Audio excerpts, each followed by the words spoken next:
윤석열 정부의 인사검증을 해왔던 인사참사 장본인이 여당으로 오니 여당도 인사참사가 시작된 것 같습니다. 박은식 비대위원이 이번엔 백범 김구 선생에 대해서 폭탄 던지던 분이 국제정세와 나라 돌아가는 시스템에 대해서 잘 알까라고 쓴 것으로 보도됐습니다. 저는 일단 김구 선생님에 대해서 존경하는 마음을 가지고 있고요.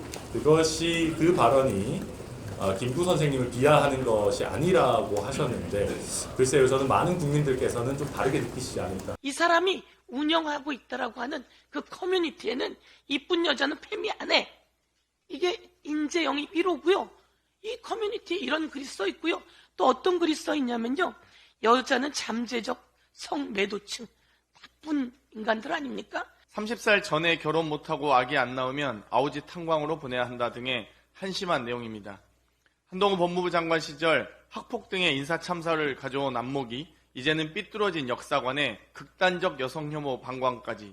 한동훈 비대위원장의 영입 조건은 왜곡과 저질입니까? 미디어 오늘. 최근 국민의힘의 비대위 구성이나 인재 영입 과정을 보면 대한민국 정치를 혐오와 퇴행의 장으로 만들려고 작정한 게 아닌가 하는 생각도 듭니다. 윤석열 정부의 인사검증을 해왔던 인사참사 장본인이 여당으로 오니 여당도 인사참사가 시작된 것 같습니다. 얼마 전 제가 입에 담기도 어려운 여성 비하 발언을 한 박은식 비대위원의 진심 어린 사과를 요구했지만 그 어떠한 답도 있지 않습니다. 또 비대위원으로 영입한 한동훈 위원장도 침묵으로 답을 회피하고 있습니다. 그런 박은식 비대위원이 이번엔 백범 김구 선생에 대해서 폭탄 던지던 분이 국제정세와 나라 돌아가는 시스템에 대해서 잘 알까라고 쓴 것으로 보도됐습니다. 심지어 3.15 부정선거에 대해서 밑에 애들이 장난친 것이라면서 이승만 대통령 탓이 아니라고 주장한 뒤 어느 독재자가 시위 좀 한다고 하야해야 하나라고 주장했다고 합니다.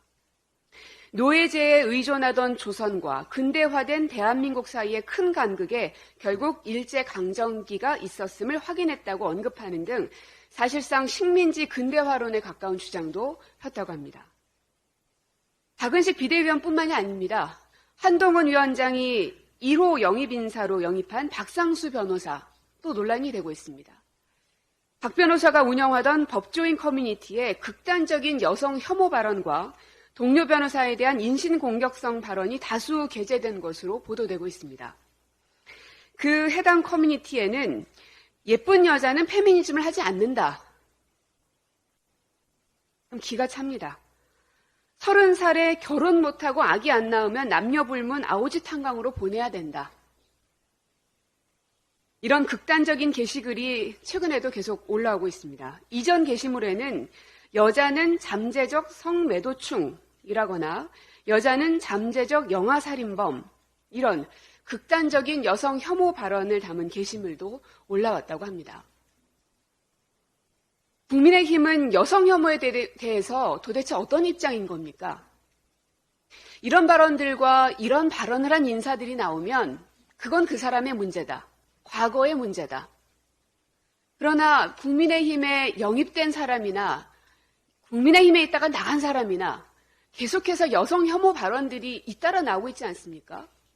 근데 왜 여기에 대해서 강력하고 단호하게 조치하지 않습니까? 여성 혐오 발언 이런 것쯤은 해도 되는 겁니까? 여성들은 이런 저급한 취급을 받아도 되는 존재입니까? 한동훈 비대위원장은 지난 5일에 이런 말을 했습니다. 국민들이 전혀 공감하지 않는 극단적인 혐오의 언행을 하는 분은 우리 당에 있을 자리가 없을 것이다. 박은식 비대위원과 박상수 변호사는 왜 그대로 두는 겁니까? 박상수 변호사는 본인이 운영하는 커뮤니티에 여성 혐오와 증오로 가득 찬 이 상황에 대해서 국민 눈높이에 맞는 발빠른 조치와 해명을 요구합니다. 뿐만 아니라 박은식 비대위원은 혐오 언행을 하는 사람이었더니만큼 국민의힘에 자리가 없을 거라는 한동훈 비대위원장의 말만 따나 스스로 자리에서 물러나야 될 겁니다. 또한 인사참사를 저지르고 있는 한동훈 비대위원장 또한 박은식 비대위원과 박상수 변호사의 현재 상황에 대해서 대국민 사과부터 하실 것을 다시 한번 촉구합니다.